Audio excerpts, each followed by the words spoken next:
రాజ్భవన్ వద్ద సీఎం రేవంత్ రెడ్డి మాట్లాడుతున్నారు. ఇప్పుడు ఆ లైవ్ చూద్దాం.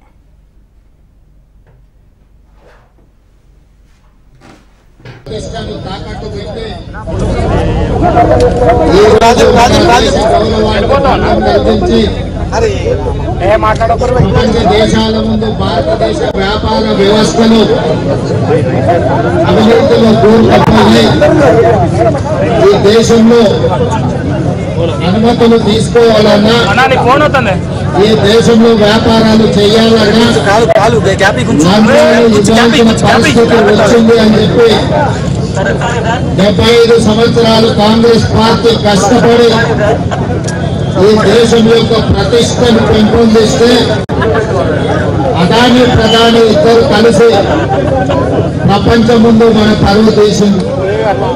దీనికి సంబంధించి అమెరికా దేశంలో foreign corruption practice act FCPA చట్ట ప్రకారం అమెరికాకు సంబంధించిన సంస్థలతో పాటు అదాని వ్యాపార సంస్థలు లంచాలు ఇవ్వజూపి లంచాలు ఇచ్చిండ్రు, చట్ట ప్రకారం చర్యలు తీసుకోమని అమెరికన్ విచారణ సంస్థ FBI నివేదికలు ఇవ్వడమే కాకుండా అక్కడ చర్యలు చేపట్టడానికి అక్కడి ప్రభుత్వం పూనుకున్నది. ఆ సందర్భంలో దేశ పౌరు ప్రతిష్టను మంటగలిపిన అదాని మీద విచారణ జరగాలి. ఈ విచారణ జాయింట్ పార్లమెంటరీ కమిటీ నేతృత్వం వహించాలి అని కాంగ్రెస్ పార్టీ అధ్యక్షుడు మల్లికార్జున్ ఖర్గే గారు, లోక్సభలో ప్రధాన ప్రతిపక్ష నాయకుడు శ్రీ రాహుల్ గాంధీ గారు డిమాండ్ చేయడమే కాకుండా లోక్సభ రాజ్యసభలో ఈ అంశాన్ని ప్రస్తావించి ప్రధానమంత్రిని భారత ప్రభుత్వాన్ని నిలదీసి కడిగిన ప్రధానమంత్రి నిమ్మకు నీరెత్తినట్లు ఉండడమే కాకుండా ఈ అంశం మీద మాట్లాడడానికి కూడా వారు ముందుకు రావడం లేదు. విధి లేని పరిస్థితుల్లో, తప్పని పరిస్థితుల్లో ప్రధాన ప్రతిపక్ష పార్టీ కాంగ్రెస్ పార్టీ లోక్సభ ప్రధాన ప్రతిపక్ష నాయకుడు రాహుల్ గాంధీ గారు ఈరోజు దేశవ్యాప్తంగా రాజ్భవన్ ముట్టడి కార్యక్రమానికి పిలుపునివ్వడం జరిగింది. దేశవ్యాప్తంగా రాజ్భవన్ ముట్టడి కార్యక్రమంలో భాగంగా తెలంగాణ కాంగ్రెస్ పార్టీ పిసిసి అధ్యక్షుడు మహేష్ కుమార్ గౌడ్ గారి నాయకత్వంలో తెలంగాణ రాజ్భవన్ ముట్టడి కార్యక్రమాన్ని తీసుకుని ఈ రోజు ఉప ముఖ్యమంత్రి వర్యులు భట్టి విక్రమార్క గారు, ఏఐసిసి ఇన్ఛార్జ్ దీపాదాస్ మున్సీ గారు, మిగతా మంత్రివర్గ సహచరులు, పార్లమెంట్ సభ్యులు, శాసన మండలి సభ్యులు, శాసనసభ్యులు, గ్రేటర్ హైదరాబాద్ మేయర్ తో పాటు కార్పొరేటర్లు, నాయకులు వేలాది మంది ఈరోజు ఏఐసిసి పిలుపు మేరకు రాజ్భవన్ ముట్టడి కార్యక్రమంలో పాల్గొనడం జరిగింది. రాజ్భవన్ కూతవేట దూరంలో హైదరాబాద్ పోలీసులు మనల్ని అడ్డుకోవడంతో ఈ రోజు ఈ రోడ్డు మీదనే మన నిరసన కార్యక్రమాన్ని తెలియజెప్పాల్సిన పరిస్థితి వచ్చింది. ఈరోజు చాలా మంది అనుకుంటున్నారు మీడియా మిత్రులు, తెలంగాణ రాష్ట్ర ముఖ్యమంత్రి అయిన రేవంత్ రెడ్డి, ఉప ముఖ్యమంత్రి గారు, మంత్రివర్గ సహచరులు ప్రభుత్వమే ధర్నాలా కూర్చోవడం ఏంటి అని. కొంతమందికి ఈరోజు మేము తెలుపుతున్న నిరసన నచ్చకపోవచ్చు, కొంతమందికి కడుపులో కొంచెం నొప్పి లేవచ్చు.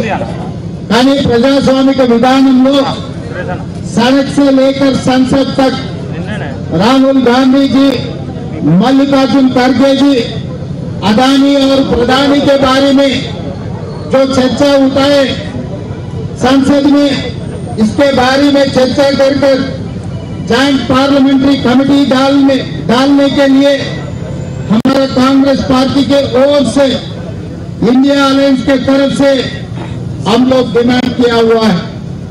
और लोकसभा स्पीकर, राज्यसभा चेयरमैन से भी विपक्ष ने बात सामने रखा हुआ है कि आप जेपीसी डालो, हम लोग चर्चा के लिए तैयार हैं। ये चर्चा इस संसद में लागू करो। मगर प्रधानमंत्री ने लोकसभा स्पीकर के ऊपर, राज्यसभा चेयरमैन के ऊपर दबावट ले आकर कोई चर्चा लेने के लिए या जेपीसी डालने के लिए तैयार नहीं है। इसीलिए आज हम लोग मजबूरी से इस देश 140 करोड़ जनता को मालूम होने के लिए पूरा दुनिया में इस देश की प्रतिष्ठा और इस देश को बेइज्जती किए अदानी और प्रधानमंत्री नरेंद्र मोदी जी। इसीलिए मजबूरी से हम असेंबली से निकलकर जो मल्लिकार्जुन खड़गे जी, राहुल गांधी जी जो आवाज दिए, उनके आवाज पे हम लोग आज पद यात्रा किए, राजभवन के सामने हम धरना लागू किए। क्योंकि हम सरकार चला रहे, हमें पता है, मगर हम राज्य सरकार चला रहे। भारत सरकार ने, मोदी जी ने क्रॉस कर अदानी को बचाने के लिए कोशिश कर रहा है। आज हम प्रधानमंत्री से मैं एक ही सवाल पूछना चाहता हूँ। आज सब दुनिया के सामने अपने देश का बेइज्जती जो किए अदानी, आपको अदानी से क्या लालूची है? अमेरिका में फॉरेन करप्शन प्रैक्टिस एक्ट के हिसाब से अदानी और अदानी के साथ उनके परिवार को केस में लागू किए FBI ने। वो अमेरिका जब अदानी के खिलाफ कार्रवाई शुरू किए, फिर इस देश में अदानी के खिलाफ कार्रवाई करने के लिए आप क्यों पीछे हट रहा है? जो अदानी के खिलाफ कार्रवाई करने के लिए हम लोग लोकसभा में और राज्यसभा में, संसद में हम डिमांड किए, तो आप हमारे विपक्ष को लोकसभा से बाहर धक्का मार के निकाल रहे, मगर आप अदानी के खिलाफ कार्रवाई करने के लिए राजी नहीं हो रहा है।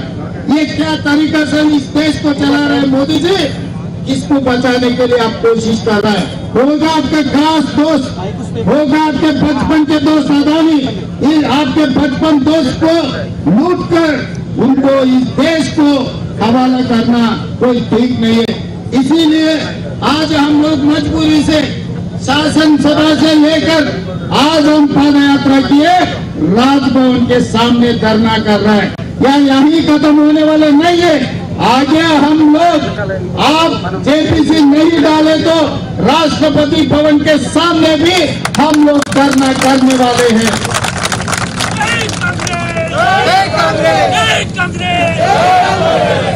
क्योंकि गणतंत्र राज्य में सड़क से लेकर संसद तक लड़ना सिखाए गांधी जी ने। हम महात्मा गांधी जी के वारिस हैं।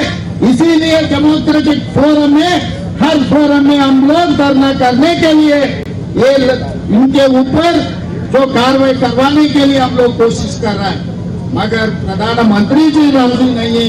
क्योंकि अगर जेपीसी डाले, अगर कार्रवाई शुरू किए तो अदानी बाहर रहने वाले नहीं है, वो जेल पे बैठने वाले हैं, तिहाड़ जेल को जाने वाले हैं।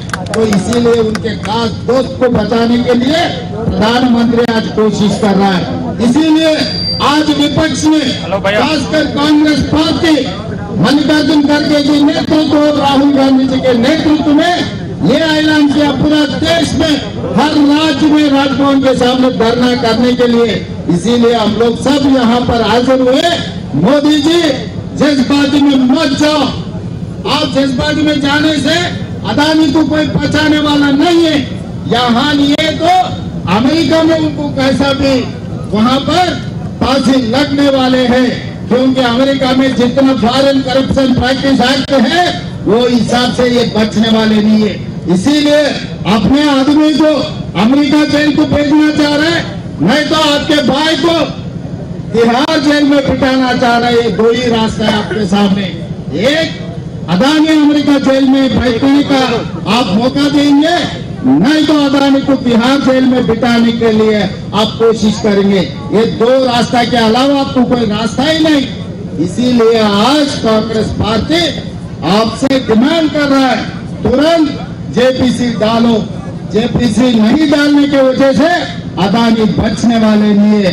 మిత్రులారా, ఈ రోజు మనం అందరం ప్రజాస్వామిక దేశంలో ఉన్నాం.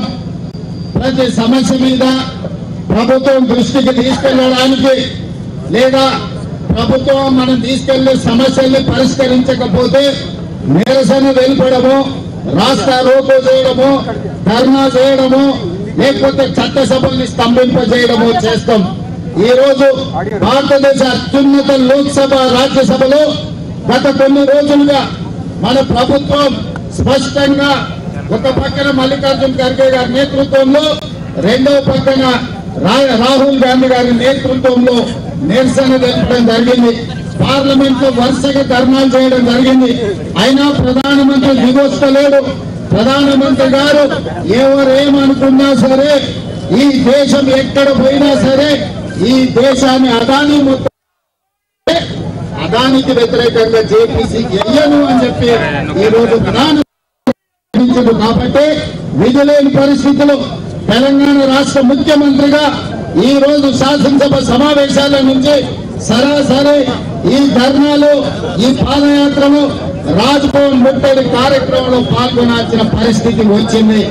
ఈ దేశంలో ప్రజాస్వామ్యాన్ని కాపాడడం, ప్రజాధనాన్ని కాపాడడం మా బాధ్యత. ముఖ్యమంత్రి గారు ఏ హోదాలో ఉన్నా ప్రజాధనాన్ని కాపాడవలసి వస్తే రోడ్డు ఎక్కుతాం, చట్టసభల్లో నిరసన తెలుపుతాం. ఈ రోజు దాంట్లో భాగంగానే ఈ రోజు ఈ కార్యక్రమాలన్నిటిని కూడా మేము తీసుకున్నాం. ఇంకొక పక్కన జ్యోతికాడి నక్కలాగా టీఆర్ఎస్ వాళ్ళు కాసుకోండి ఉన్నారు.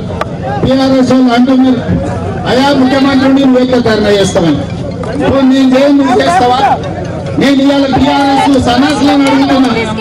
అమెరికా దేశంలో ఈ దేశ పరువు ప్రతిష్ట తెలిసిన అదాని మీద విచారణ చేయాలన్నా వద్దా? ఈ రోజు ప్రధానమంత్రి జేపీసీ ఏమంటే తప్పించుకొని తిరుగుతున్నాడు. పార్లమెంట్ నడుపుతలేడు. పార్లమెంట్ లో, రాజ్యసభలో ఈ ఎంపీల విధానం ఏందో నువ్వు చెప్పు చంద్రశేఖర్ రావు గారు. ఇవాళ అసెంబ్లీలో మీరు చెప్పండి, రేపు ఈ విధానం ఏంది? భారతదేశ పరువు ప్రతిష్టను ప్రపంచ దేశాల ముందు మంటగట్టి అదానిని శిక్షించాలన్నా వద్దా? అదానిని కాపాడుతున్న నరేంద్ర మోడీని నిలదీయాల్సిన అవసరం ఉందా లేదా? తెలంగాణ రాష్ట్ర ముఖ్యమంత్రిగా ఉన్న నిరసన కార్యక్రమంలో పాల్గొన్న మమ్మల్ని కాంగ్రెస్ పార్టీని అవహేళన చేసే ప్రయత్నం చేస్తుండ్రు. మీరు అవహేళన చేయడం ద్వారా అదానిని కాపాడే ప్రయత్నమే చీకట్లో ప్రధానితో చేసుకున్న ఒప్పందం. ఢిల్లీకి వెళ్ళి బీజేపీ పెద్దల కాళ్ళు నొక్కి అరెస్ట్ నుంచి తప్పించుకోవడానికి ఇవాళ టీఆర్ఎస్ బీజేపీకి లొంగిపోయింది. దాంట్లో భాగంగానే అదాని అవినీతి మీద ఇవాళ టీఆర్ఎస్ వాళ్ళు మాట్లాడతలేదు. అందుకే ఇవాళ ఈ వేదిక మీద నుంచి చంద్రశేఖరరావు గారిని, హరీష్ రావు గారిని, తారక రామారావు గారిని, కల్వకుంట్ల కవితను నేను అడుగుతున్నా, మీరు ఎవరి వైపు? మీరు ప్రజల వైపా లేకపోతే అదాని ప్రధాని వైపా? ఈ రోజు పార్లమెంట్ లో మీ విధానం ఏంటి? రేపు శాసనసభలో మీరు అదానిని అరెస్టు చేయమంటారా వద్దంటారా చెప్పండి. అని చెప్పరు. ఎందుకంటే అదానికి వ్యతిరేకంగా మాట్లాడితే నరేంద్ర మోడీ ప్రధాని వీళ్ళని జైల్లో పెడతాడని భయంతో ఈ రోజు టీఆర్ఎస్ వాళ్ళు లొంగిపోయినరు. అందుకే మీకు నైతిక హక్కు లేదు.